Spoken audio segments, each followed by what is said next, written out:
We're going to talk today about talking to people, the forgotten DevOps tool.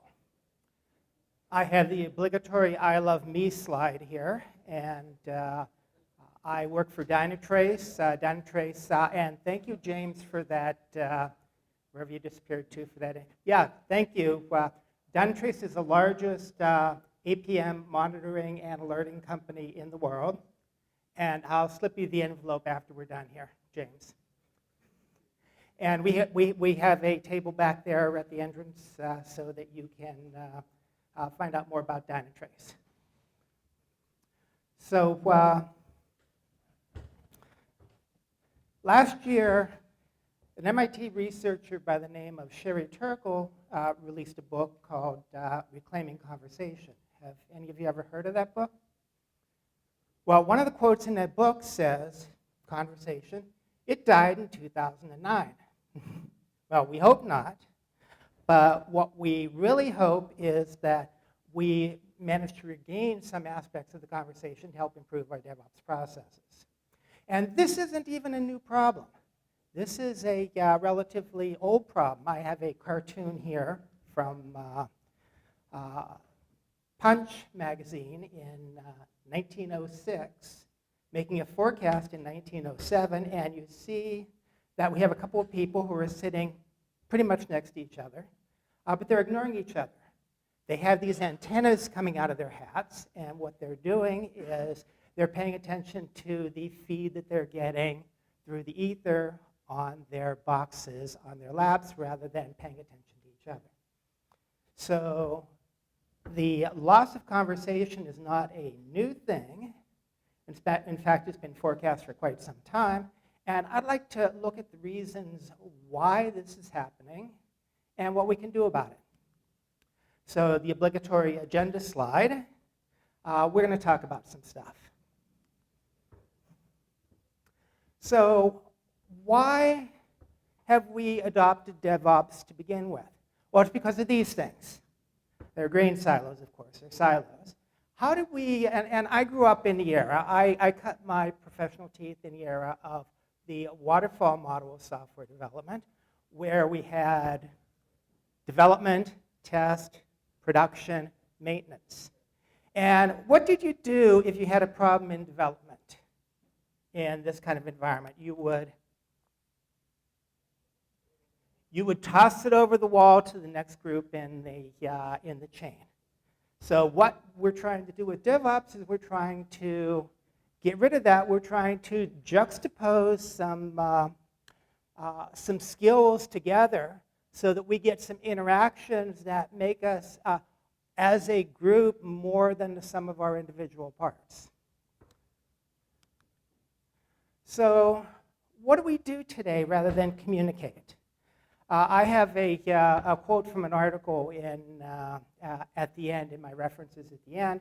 But what we have right now is this proposition that the US economy's biggest problem today is the smartphone. Anybody believe that? I don't know. The article says America's economy has a problem. Workers aren't producing as much as they used to. Some blame social media for that. We're looking at Facebook, we're playing around on our phones, we're doing other types, we're tweeting, we're messaging between friends, but those acts by themselves aren't doing a whole lot to stimulate the economy, to grow the economy. So as I said, I have an article, a reference at the end that cites this article that proposes that the smartphone is the biggest impediment to growing the economy today. So let me ask you this, and I'd like to see hands. Have you ever checked email in a meeting? Okay, thank you.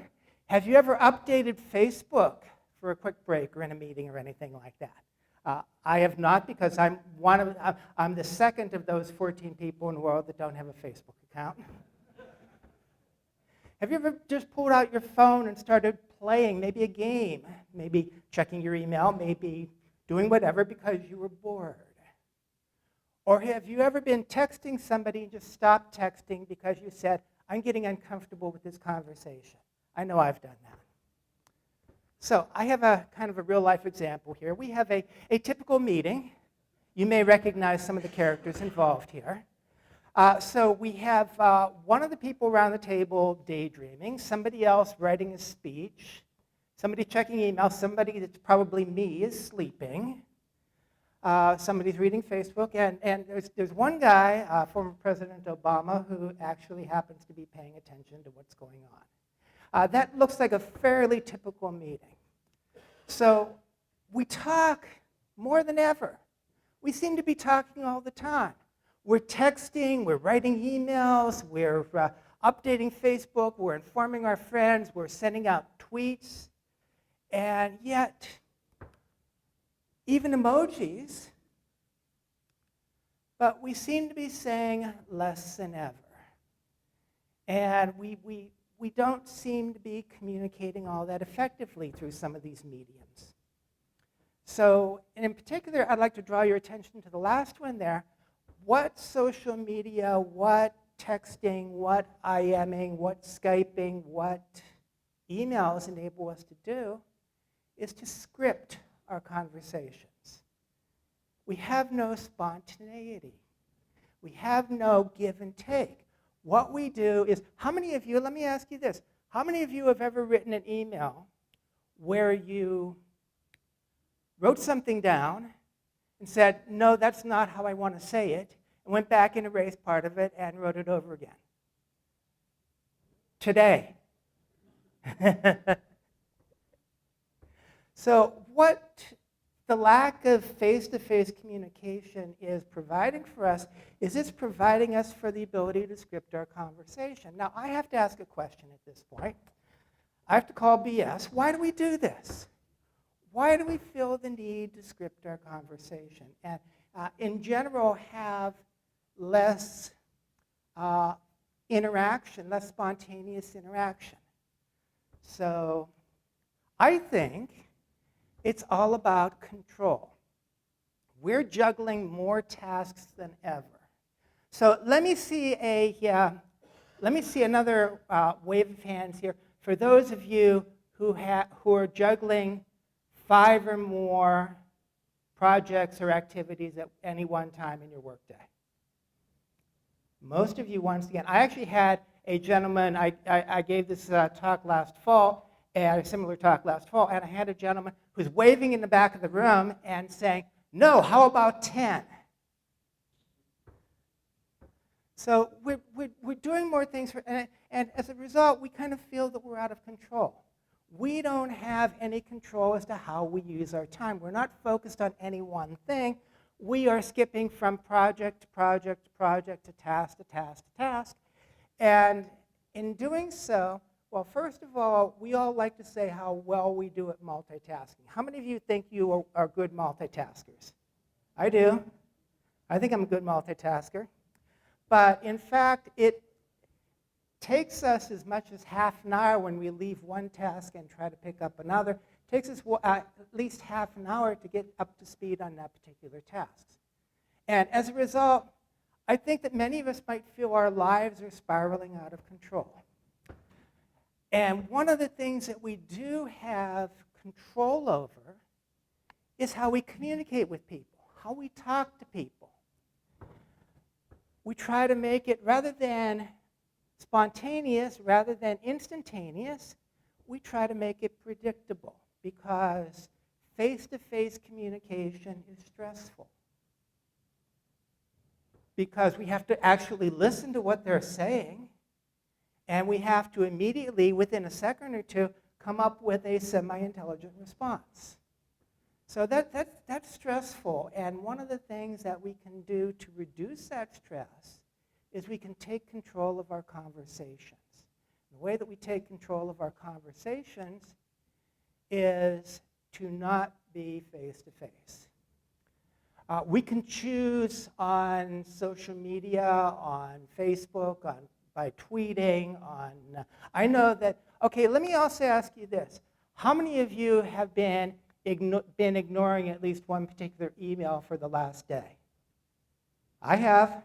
I haven't even opened it because if I open it, I feel obliged to respond.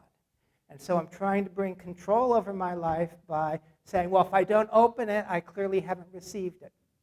So what the non-face-to-face media does, it gives us the opportunity to initiate a conversation, to let us control when we want to start that conversation. We can edit, we can type out something, say, I don't want to say it that way, and erase it and start all over again. We can choose when the conversation's over also.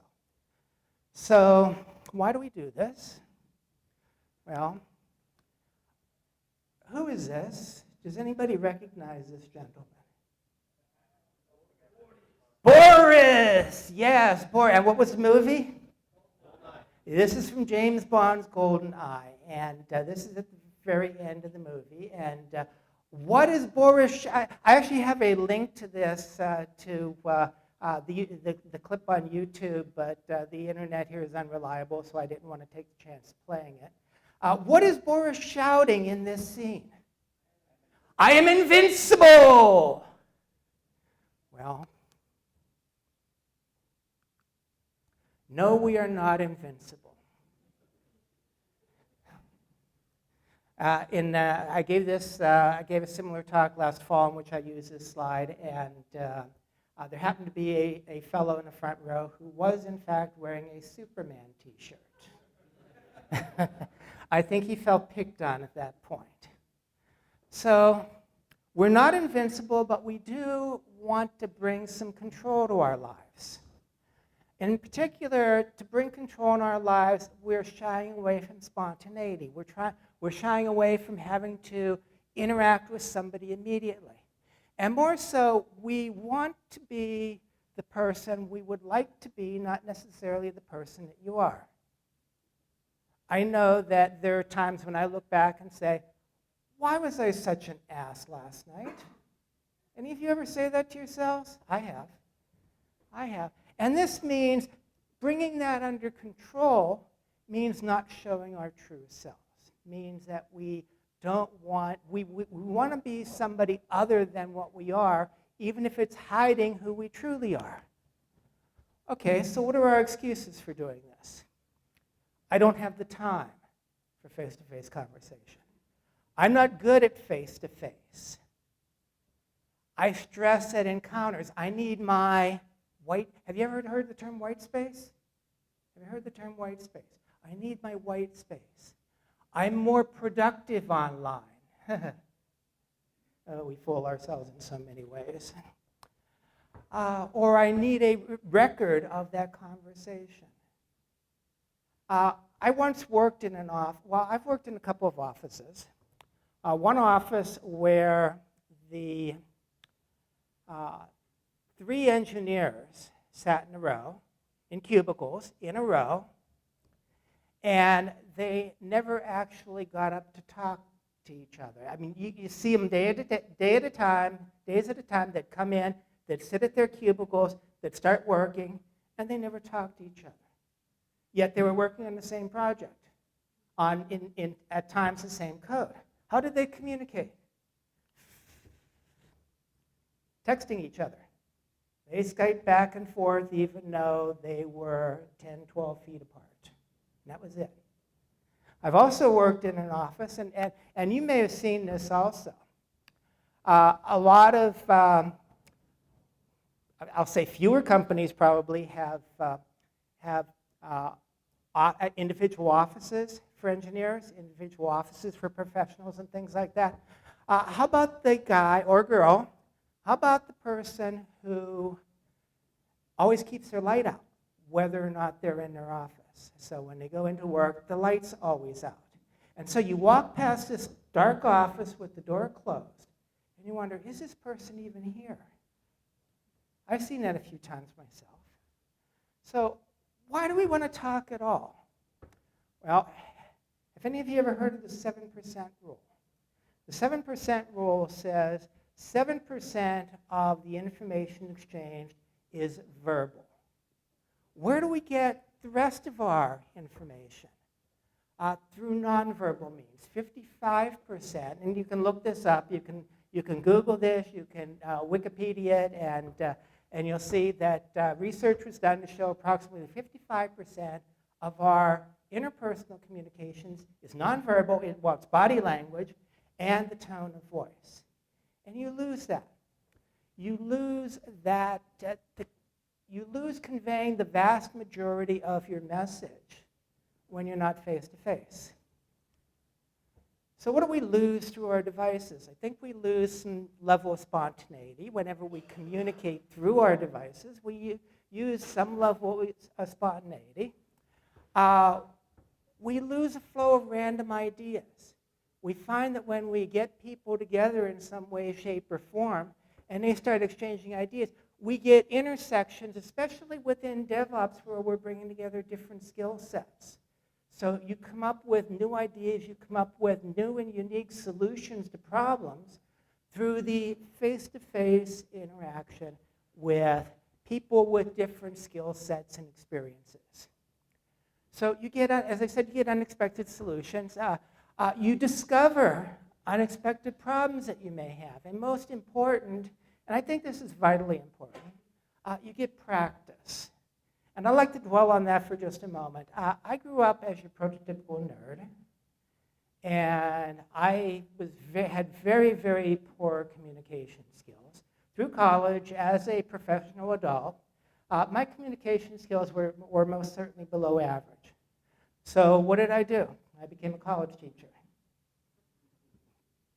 Well, after a number of years of doing that, my skills, my communication skills, my interaction skills have improved. I still think that I have room for improvement, but through practice, I've gotten better and better and better over the years. So let's bring this back to DevOps. What are we trying to do? In breaking down those silos, we're trying to combine elements of development, operations, production, maintenance. We're trying to bring in those different skill sets. And the purpose behind this is so that we can have fast, high-quality deployments and identify and address problems very quickly. And the role of what communications buys us is the ability to streamline our processes still more, share insights, get work done, and most important from a DevOps perspective, solve problems. So what does this mean for the work environment? Well, we can intentionally design our work environments to encourage communications. How many of you people, let me go back there. How many of you people work in an open space office? I'm sorry. And the whole idea behind the open space office concept was to encourage interaction and communication. However, what I think it does is it encourages confusion and distraction instead. So, but there's things that we can do once again. If you do work in those open space offices, I think it's a good idea if you have places that you can go for quiet concentration, because quiet concentration is an important part of what we do. So you can put people together also in non-meeting settings and get them out of the meetings and enable them to interact spontaneously, lunchroom, offsites, workspaces, stand-up meetings, things like that. And how about leadership? How about our managers? How about the managers out there in the audience? Lead by example. Put away the phone during meetings. So how many of you have gone into meetings or have managers that say, okay, put away your phone now, we need to focus on this. 5 minutes later, you hear a ring, and he pulls his phone out of the pocket and says, I got to take this. I've seen that. I've certainly seen that. And provide time for conversations. Don't say, I want to encourage you to have conversations, and then when you find two people out by the coffee maker having a conversation saying, don't you think it's time to get back to work? I think we've all seen that, something like that too. And lest you think I'm saying that we all need to be co-located, that's not what I'm saying. Dispersed teams are not, in fact, going away. But they do present some barriers, some challenges to continuing the conversation. One of the things you can do is introduce personalities. You can have, whenever you start a call, that might be a new meeting with new people on it. I'd like to introduce so-and-so. Joe, can you say something about yourself? Get the team together occasionally. That you still need the face-to-face time. You may be only able to do this. If you're a global team, you may only be able to do this once or twice a year, but you need to budget for that. Use multiple communication channels. Use video conferencing, use IM, use Skype, use telephone calls. Try to mix up the type of communications that you're using because you're getting different messages within different communications media. And also, how many of you out there use chat ops in some way, shape, or form? Slack, HipChat, something like that. Looks like maybe a third of you, something like that. But it's an intriguing technology because it enables quick and easy group conversation, rapid exchange of files, and you can even execute scripts using chat ops. So if you don't currently use Slack or HipChat, maybe you can get your team an introductory account or something like that and give it a try. See if it improves your communications at all. So why are we trying to talk? Well, once again, to summarize, we're solving problems more quickly. We may be talking about issues that we never even realized that we had.